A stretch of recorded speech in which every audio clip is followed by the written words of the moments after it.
Assalamualaikum warahmatullahi wabarakatuh. Balik lagi di channel Markas Pinjol teman-teman ya. Oke teman-teman, seperti biasa di video kali ini saya akan berbagi lagi tentang gagal bayar di aplikasi Rupiah Cepat atau Rucep teman-teman ya. Dimana di aplikasi Rucep ini sudah lewat ya, ataupun gagal bayar 5 bulan teman-teman ya, dengan nominal pinjaman 4.100.000 ya. Jadi buat teman-teman yang saat ini terjerat di aplikasi Rupiah Cepat ya, kalian bisa simak terus video ini karena di sini kami akan berbagi pengalaman ya, gagal bayar ataupun telat bayar di aplikasi Rupiah Cepat. Oke, tanpa basa-basi teman-teman ya, langsung saja ke pembahasannya. Perlu teman-teman ketahui, di sini saya tidak mengajarkan kalian untuk gagal bayar, tidak. Di sini saya cuma berbagi ya, berbagi pengalaman dan risiko misalkan kalian telat bayar ataupun gagal bayar di aplikasi Rucep.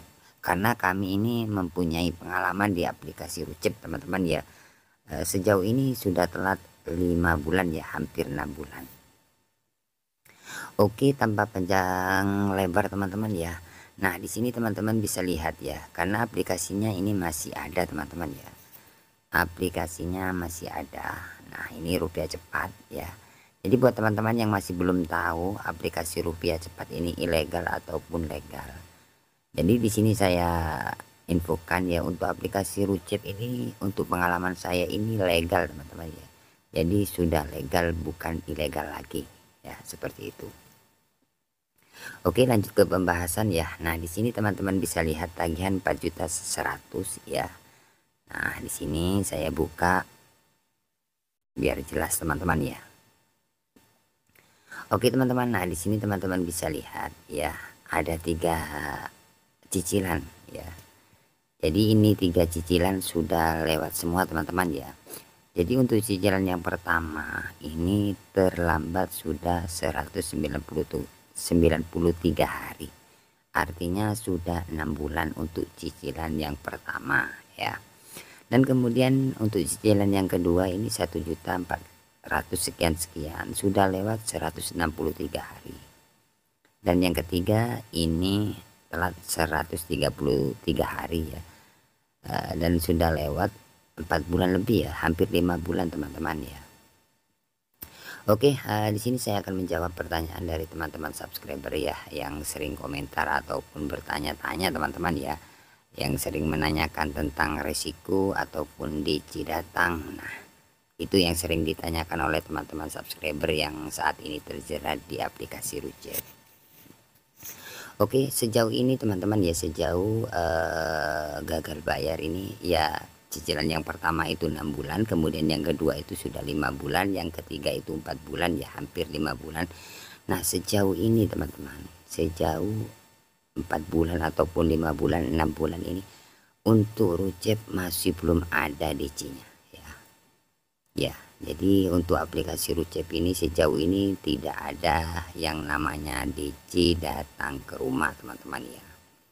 Jadi kalau dari saya untuk pengalaman gagal bayar di aplikasi Rucep ini nggak ada DC-nya teman-teman ya. Jadi buat teman-teman misalkan kalian punya pinjaman yang masih belum lunas di aplikasi Rucep, kalian tidak usah terlalu panik. Misalkan kalian masih belum mampu bayar ya, kalian nggak usah terlalu panik ya, karena aplikasi Rucep ini nggak ada DC-nya ya.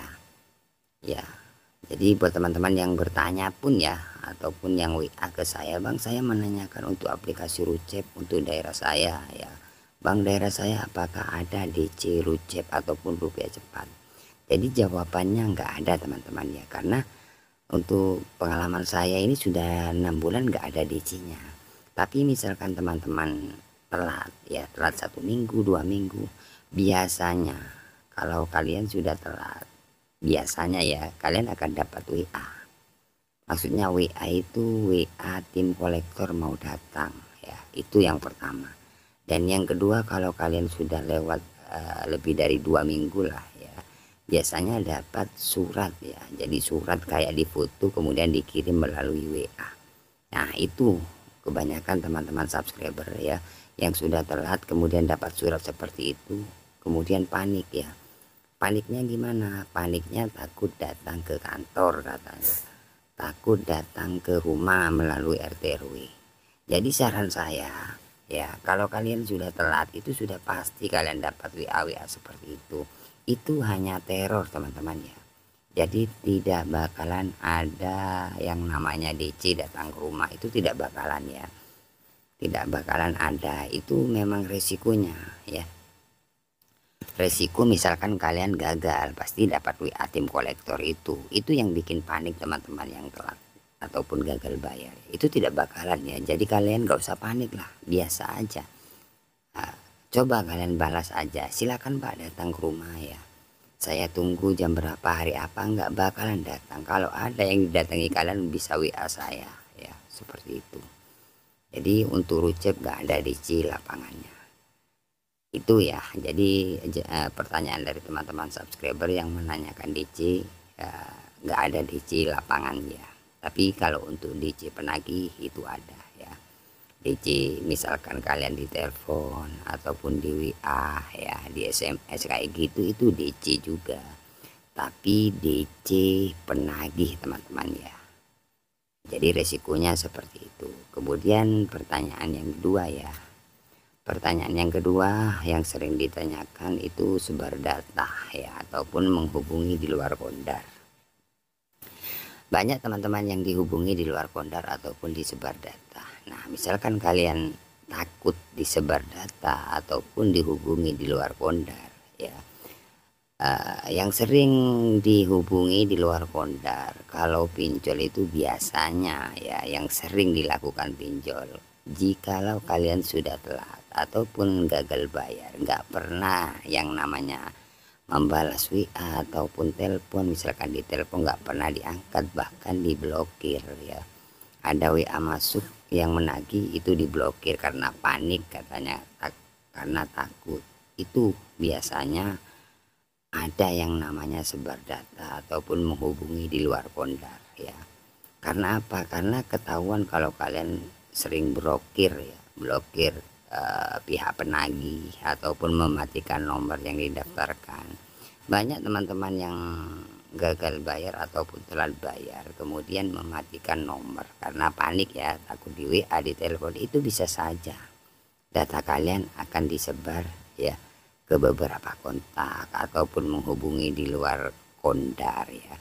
Tapi kalau untuk kondar itu pasti teman-teman ya, pasti dihubungi. Tapi dihubungi itu tidak pasti juga sih.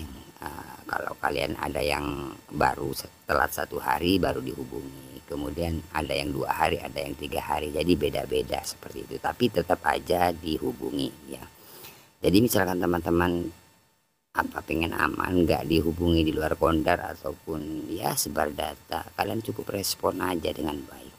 Karena pengalaman saya ini sejauh ini selalu merespon, ada WA apapun tetap saya respon dengan baik ya. Saya infokan lagi teman-teman ya, misalkan teman-teman baru gagal ataupun telat bayar misalkan 1 hari 2 hari, itu memang gencar-gencarnya kalian akan di WA, di telepon ya. Kalian nggak usah panik, itulah resikonya ya. Akan ditelepon, di WA kalau kalian telat 1 hari 2 hari, bahkan 1 minggu 2 minggu, itu masih gencar-gencarnya. Tapi misalkan sudah lewat 3 minggu ke atas ataupun 1 bulan ke atas, itu sudah jarang ya. Ya cuman ada, tapi nggak tapi nggak banyak lah ya, jarang sudah kalau kalian sudah lewat 1 bulan ya. Tapi misalkan kalian telat 1 minggu 2 minggu, itu masih gencar-gencarnya kalian ditelepon, di WA, bikin kita panik ya. Jadi saran saya, kalian nggak usah panik, itulah resikonya, resiko gagal bayar di aplikasi Rucep ya. Jadi seperti itu teman-teman ya, info yang bisa saya sampaikan buat teman-teman subscriber ya ataupun penonton di channel saya ya. Resikonya cuman di teror, di WA itu aja sih. Tapi kalau untuk di lapangan nggak ada ya.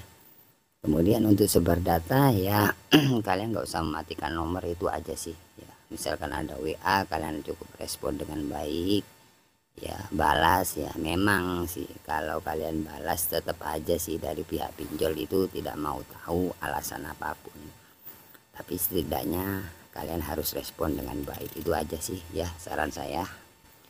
Oke, semoga video ini bermanfaat ya.